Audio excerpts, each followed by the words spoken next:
யாழ்ப்பாணம் தையிட்டி திஸ்ஸவிகாரைக்காக ஆக்கிரமிக்கப்பட்டதாக கூறப்படும் பவானி வீதியை விடுவிக்க வலிகாமம் வடக்கு பிரதேச சபை மேற்கொண்ட நடவடிக்கைக்கு எதிராக போலீசார் தாக்கல் செய்த வழக்கை மல்லாகம் நீதிவான் நீதிமன்றம் தள்ளுபடி செய்துள்ளது. Blue ocean group of companies இலங்கையின் வளர்ச்சியோடு உங்கள் வாழ்க்கையையும் உயர்த்துகிறோம். அத்துடன் இந்த வழக்கில் பிரதிவாதிகளாக பெயரிடப்பட்டிருந்த வலிகாமம் வடக்கு பிரதேச சபை தவிசாளர் சோ சுகிர்த்தன் மற்றும் பிரதேச சபை செயலாளர் ஆகியோரும் வழக்கிலிருந்து விடுவிக்கப்பட்டுள்ளனர். தையிட்டி திஸ்ஸ விகாரைக்காக ஆக்கிரமிக்கப்பட்டதாக கூறப்படும் காணிகளில் அண்மையில் அளவீட்டு பணிகள் மேற்கொள்ளப்படவிருந்த நிலையில் காணி உரிமையாளர்கள் அதற்கு ஒத்துழைப்பு வழங்கவில்லை என தெரிவிக்கப்படுகிறது. எனினும் விகாரைக்காக ஆக்கிரமிக்கப்பட்டதாக கூறப்படும் பவானி வீதியின் எல்லையை தவிசாளர் சோ சுகிர்த்தன் அதிகாரிகளுக்கு அடையாளம் காட்டியிருந்தார்.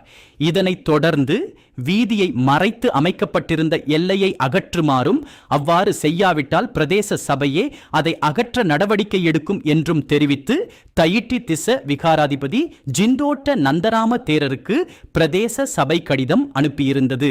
இந்த நடவடிக்கைக்கு எதிர்ப்பு தெரிவித்து விகாராதிபதி போலீசாரிடம் முறைப்பாடு செய்ததைத் தொடர்ந்து பவானி வீதியை விடுவிக்கும் பிரதேச சபையின் நடவடிக்கைக்கு தடை விதிக்குமாறு போலீசார் மல்லாகம் நீதிவான் நீதிமன்றத்தை நாடியிருந்தனர். எனினும் வழக்கை ஆராய்ந்த மல்லாகம் நீதிவான் நீதிமன்றம் போலீசார் தாக்கல் செய்த மனுவை தள்ளுபடி செய்ததுடன் வலிகாமம் வடக்கு பிரதேச சபை தவிசாளர் மற்றும் செயலாளரையும் வழக்கிலிருந்து விடுவித்துள்ளது.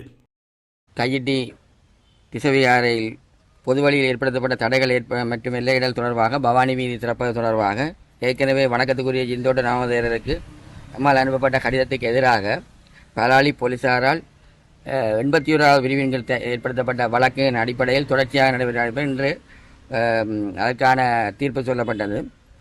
எந்த ஒரு காரணமும் இந்த 81 கீழே இந்த பாத திறப்பு சம்பந்தமாக செய்ய முடியாத என்ற அடிப்படையில் இன்று இந்த வழக்கு தள்ளுபடி செய்யப்பட்டிருக்கின்றது.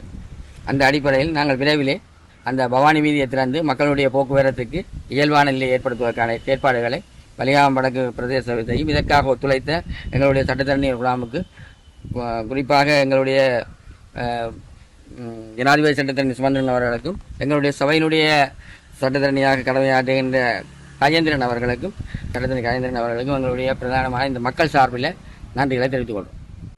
எந்த ஒரு அரச தீர்மானத்திலே நிர்வாக ரீதியாக எடுக்கப்படுகின்ற ஒரு நிர்வாக அதிகார சபையினால் அல்லது பகிரங்க அதிகார சபையினால் எடுக்கப்படுகின்ற தீர்மானம் எதனையும் கேள்விக்குட்படுத்துகின்ற அதிகாரம் அல்லது கேள்விக்குட்படுத்துகின்ற நியாயாதிக்கம் எழுத்தாணை வழக்கொன்றின் வாயிலாகத்தான் கேள்விக்குட்படுத்த முடியும்.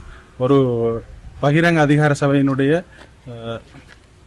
தீர்மானத்தையோ அல்லது செயற்பாட்டையோ கேள்விக்குட்படுத்துவதாக இருந்தால் அது குறிப்பாக வலிகாமம் வடக்கு பிரதேச சபை மாகாண சபைகளுக்கு உட்பட்ட ஒரு சபையாக இருக்கின்ற காரணத்தினால் மேல் நீதிமன்றத்தில், அதாவது வடமாகாண மேல் நீதிமன்றத்திலே தான் இந்த வழக்கினை தாக்கல் செய்து வலிதுடமையை கேள்விக்குட்படுத்தி இருக்க முடியும்.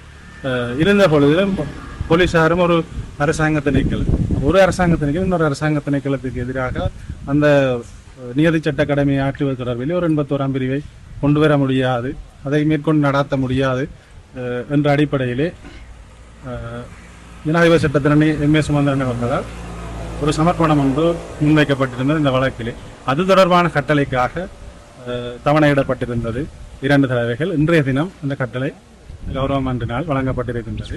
அதாவது இந்த கட்டளையின் பிரகாரம் குறிப்பிட்ட சமாதான குலைவை ஏற்படுத்தக்கூடிய எந்த ஒரு சூழ்நிலைகளையும் வழக்கு தொடர்ந்த தரப்பான பலாலி போலீசார் முன்வைத்திருக்கவில்லை என்பதாகவும், மேலும் இந்த வழக்கினை தள்ளுபடி செய்து பிரதிவாதிகள் இருவரையும் இந்த வழக்கிலிருந்து நீதிமன்றம் விடுவித்திருக்கின்றது.